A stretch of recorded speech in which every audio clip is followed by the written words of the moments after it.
A trip to Japan can be someone's once-in-a-lifetime holiday. You know, not everyone is Mr. or Mrs. Moneybags and can afford like 11 holidays a year all around the world. To some, they need to save up for a while, you know, and make their big trip. And if you're looking at this video right now, that big trip might just be Japan. So with stakes this high, it's normal to want to do, you know, plan and do research so your trip doesn't get bricked on day one. The places you wanted to visit are closed because of some bogus Japanese holiday you didn't know about. The weather suddenly took a bad turn, and you overplanned, which made your holiday more stressful than being a barista at Starbucks during pumpkin spice season. Which is right about now. Well, that's why I'm here. In this video I want to go through some things to help you plan your trip to Japan better, so it'll be less stressful and you'll be able to enjoy yourself more, because I don't really believe in the whole 6 AM to 11 PM packed itineraries where you blast through everything and gamble on remembering it through sheer reflection when you're on a flight back to wherever the hell you came from. That's not how it works. Japan is bigger than you think. If you're from the US or Canada, you're probably used to driving like 6.5 hours each way to visit family that you don't really like, which to me as a European is kinda weird. I can drive from Oslo, Norway, through Sweden into Copenhagen, Denmark in like 6 hours. That's three countries. What I'm saying here is that yes, the US and Canada and Australia, but that's mostly the bush, is pretty large. This makes it easy to underestimate Japan and the size of it. Oh, I want to have breakfast in Tokyo on the second day and then have lunch in Osaka, do a day trip to Hiroshima and maybe to Fukuoka for some ramen and then back to Tokyo. We can easily do that in one day, guys. No. First of all, you could spend 10 to 14 days in Tokyo alone and not even experience half of what it has to offer. As much as I keep shitting on Tokyo because I think it's a shithole, it's still a mega city with an astounding amount of things to see and do. Planning to hit Sapporo, Tokyo, Osaka, Hiroshima and Kyushu in one 10-day stay in Japan will be more traveling and moving around instead of actually experiencing the fun things. So, unless you want to be zipping around the country on the Shinkansen the entire time you're here, or if you want to do the countless 2-hour domestic flights to go everywhere and deal with airports all the time, you're better off planning a little bit better. For example, if you want to experience Tokyo and Osaka, this is definitely doable. Schedule your stay in one of those cities first and then transfer to the other for the second half of your trip. For about $100 and about 2 hours time, the Shinkansen lightning bullet train will transport you between those two major cities. From Osaka, you can do 40-minute train rides into Kyoto, Kobe and Nara. Choose 2 major cities at most and go from there. If you overplan and want to do too much, you're gonna have a bad time. The timing of your trip to Japan is also extremely important. Look, I know that most people will not be able to just take a holiday at the perfect moment, you know? People have jobs, and those come with dick bosses who will give you time off when you least need it. That being said, going to Japan just whenever you're off might be a bit hellish. First of all, just totally avoid coming here during the peak of summer. I got a heat stroke, and you will too.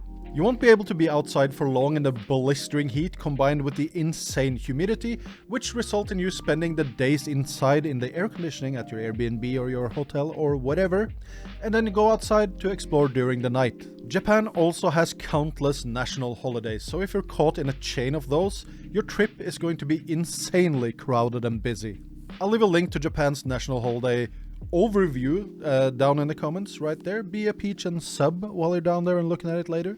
Thanks. A huge amount of people I see online, they don't even know what the Golden Week is in Japan, and just come here during it, which is normally end April, early May, and get to feel how it is to be a sardine getting jammed into a tin of olive oil with other sardines. Sardines being people in this whole scenario, you know. For the best time to visit where there are less Japanese domestic tourists around, I'd recommend March to early April or October to mid-November. Those dates has a nice Spain in the late summer temperature as well, where it's sunny, you know, and warm during the day, and you can pop a window for a nice breeze at night.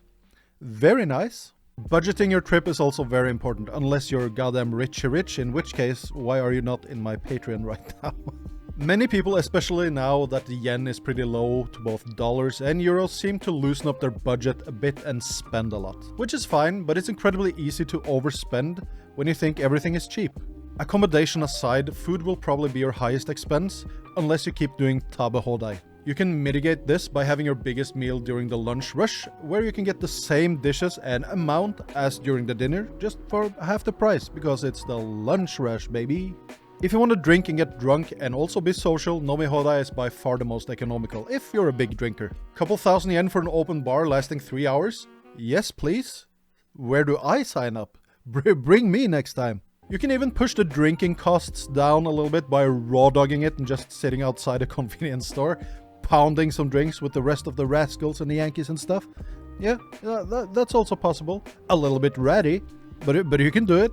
One thing that has burned me many times in the past, if you're going to one of the big karaoke, the big chains, and pay for free time, which is basically Nomihodai, boom boom, drink as much as you want, mixed with karaoke for a few hours, be very careful if you're gonna extend your time. They are capitalizing and banking on you having so much fun and getting super drunk that you would want to extend. And the extension costs an arm and a leg and maybe the nutsack. On a holiday, I'd say you can get by on a minimum of like $500 a week, traveling around the big cities. You can push this down way lower though, but it's a holiday after all. What are you gonna do? Have all meals at your Airbnb and just walk everywhere? That ain't no holiday. You need to get tickets ahead of time. For a lot of the cool stuff in Japan, you have to be in Japan to order tickets, which is very weird. You need to pre-book tickets for stuff because things run out very, very quickly in Japan. I recently saw a story about somebody who wanted to see like an idol group and waited for the tickets to be released online, only to be sold out like less than 2 minutes later, while it was like in the online queue. Ridiculous. Pre-purchasing tickets, there is a pre-purchasing drop before the real drop. That's when, they get sold out and everything. So you need to be like months in advance. Be planning, guys, be planning. And this even goes for like in-demand restaurants, especially things that you see on social media, like, oh yeah, yakiniku for one and stuff. They have a shit ton of lines and you just need to pre-book your tickets. Just trust me on this one. There's also stuff like tickets to the Studio Ghibli Museum in Mitaka, I think, that you can only buy while you're in Japan, which makes it a little bit difficult to get a hold of if you're a foreign tourist here. Don't it? Because, once you land here and you get to the airport, you get to first ramen, you're in holiday mode, my dude. There are a lot of tickets and reservations to things that require you to actually be in Japan. So I'm actually considering setting up a website where I can facilitate this for people, Solving the problem. I already planned to make a website for this channel. Why not just have that service too? Let me know what you think in the comments about that. And let Big Fatty here help you out. Speaking of Big Fatty, plan your trip around the food.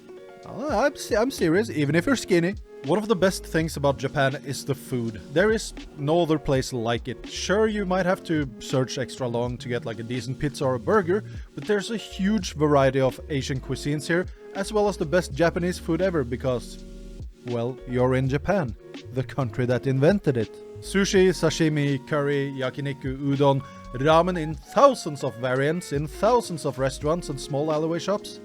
Man, traveling for food and planning around what and where to eat is my favorite way of travel. Case in point. And I've come to realize that like new tastes, smells and the ambience of restaurants that you go to will anchor itself more into your dome and last as a longer memory that you can nostalgically dip into later when you're not in Japan and trying to save up money for your next trip. I hope this information will make it a little bit better and easier for you when planning a trip to Japan. You know the saying, you're doing too much, right? Keep that in mind when you're planning for your itinerary to Japan. And if you need more help regarding things to do and, how to manage your time on your trip, come join the Discord. We're not that dangerous and there's no grooming going on, so we got that going for us, which is nice. Alright guys, thank you so much for watching. If you want to see more Japan content like this, please subscribe down there. Click a like on your way up. Check out the Patreon and the memberships if you want to support the content directly. Huge special thank you to my current patrons members. You guys rock. Alright guys, I'll see you in the next one. Okay, bye.